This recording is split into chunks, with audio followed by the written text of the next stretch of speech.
Lena's perfectly polished nails curled around the coffee pot, her Cartier watch hidden beneath the cuff of her silk sleeve. At 32, she wasn't here to serve coffee at her in-laws' business meeting out of obligation. No, this was a role thrust upon her by Margaret, her ever-condescending mother-in-law.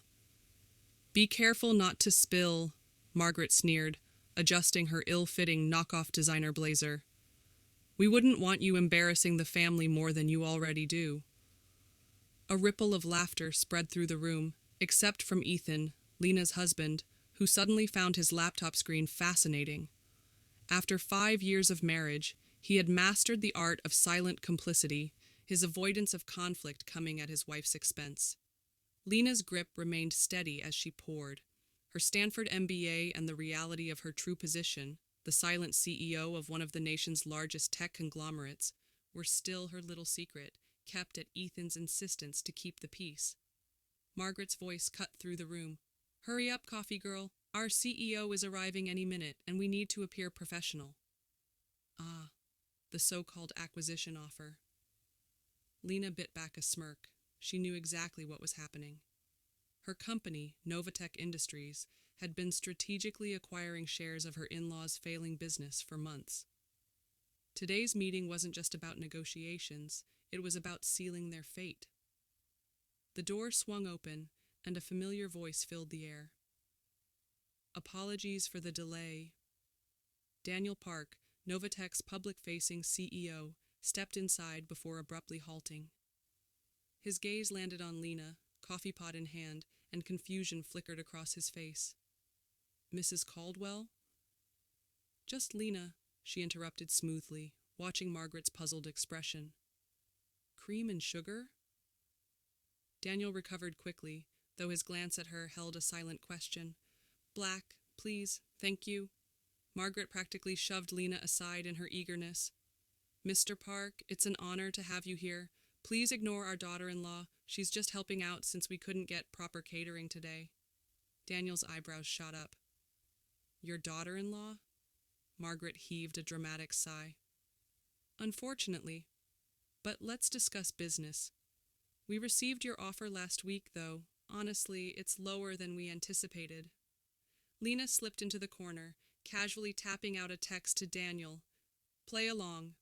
You'll understand soon." Daniel cleared his throat. "Perhaps we should first review the company's current standing before discussing numbers." Margaret launched into a rehearsed monologue about their proud family legacy and market strength, conveniently omitting their plummeting sales and impending bankruptcy. Lena had reviewed the real figures. Without intervention, it wouldn't last another quarter. "And of course," Margaret concluded smugly, "with my son Ethan taking over as CEO next month, we expect exponential growth." Lena's phone buzzed with notifications. The meeting was about to start. "I need to step out," she said, gathering her things. Margaret scoffed. "Typical. No respect for family matters. This is why we're keeping the business within the real family." Lena smiled, finally ready to drop the act. "Actually, I have a board meeting to attend. Daniel, I'll see you there." Daniel grinned. "Of course, Madam CEO." The room fell into stunned silence. Margaret's champagne glass slipped from her grasp, shattering against the floor. "CEO," Ethan stammered, his face draining of color. "Lena, what is going on?" "Perhaps," Lena said coolly, "we should clarify who is acquiring whom. Novatech Industries, my company, currently owns 48% of your business. Today's offer is for the remaining 52%. Margaret's face twisted in disbelief. "That's impossible. We would have known." "Would you?" Lena slid a folder onto the table. "Like you knew about the shell companies buying up your stock? Or the real reason your biggest contracts were canceled last quarter? Everything is documented right here." Ethan snatched at the papers, desperation creeping into his voice. "You've been spying on us? Your own family?" "Spying?" Lena chuckled. "No, Ethan. I conducted due diligence, something you might have noticed if you'd actually read the reports I gave you last year. But you chose to believe your mother when she claimed I was meddling in family business." Margaret paled as she skimmed the documents. These numbers, they can't be right. Daniel nodded. Mrs. Caldwell has been thorough. Everything checks out. All this time, serving coffee, letting us think that. Margaret's voice trailed off. I was just the coffee girl. Lena adjusted her Chanel jacket. While you were too busy scheming to keep me in my place, I was learning everything about your company.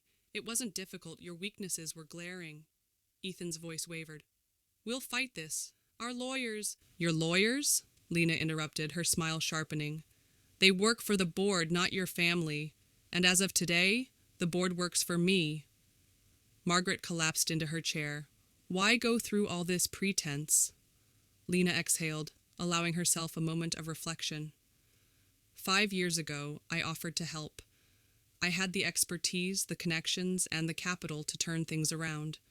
But you looked me in the eye and said, what was it again? Yes.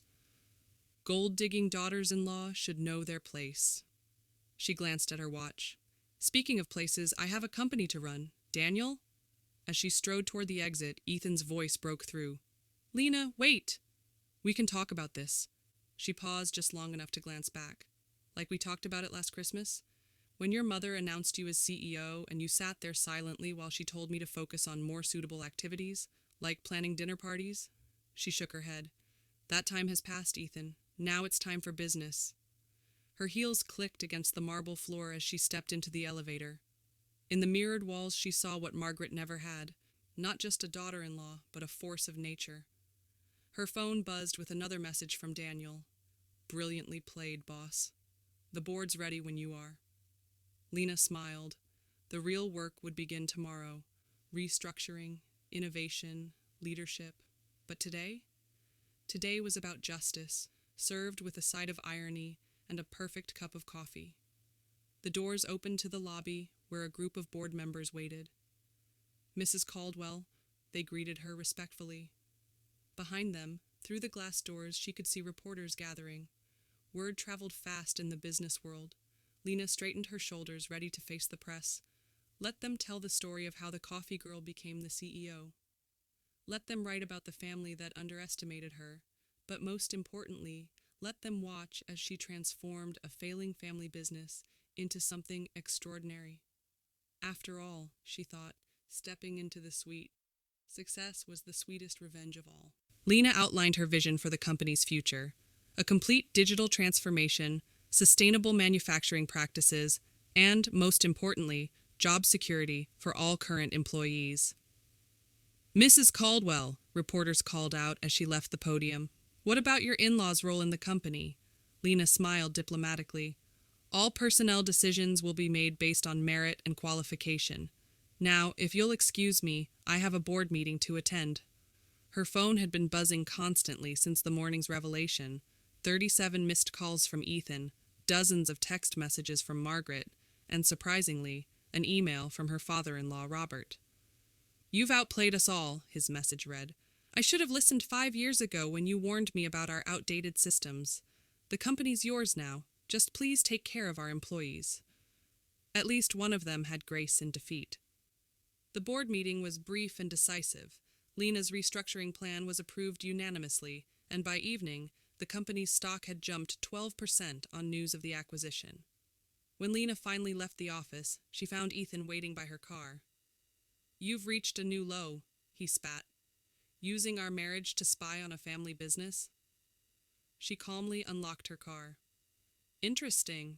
5 years of watching your mother humiliate me was acceptable, but protecting a company and its employees from incompetent management is a new low? Mom was right about you all along. You're nothing but a— Careful, Ethan, Lena cut him off. Your prenup becomes void if you publicly disparage me. Section 7, paragraph 3, the clause your mother insisted on, ironically enough. Ethan's face reddened.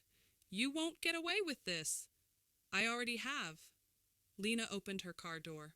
Oh, and Ethan, I've taken the liberty of moving my things out of the house. The divorce papers will arrive tomorrow. Don't worry. I'm not interested in your personal assets. I have a company to run. As she drove away, another text from Margaret arrived. You'll regret this. Nobody will ever trust you in business again. Lena laughed out loud. Her phone was already full of messages from other CEOs congratulating her on the brilliant acquisition. In the business world, strategic genius commanded respect, not family politics. The next few weeks brought the expected drama. Margaret attempted to rally family shareholders against the takeover, only to discover that Lena had ironclad contracts with them all. Ethan tried to claim his position as the rightful CEO, but his lack of qualifications became embarrassingly apparent during board interviews. "Your mother's influence won't help you here," Lena told him during his formal interview. "We need a CEO who understands modern business practices, not someone who got the job through nepotism." The company's transformation began immediately. Lena introduced automated systems that secret Herat Teles like me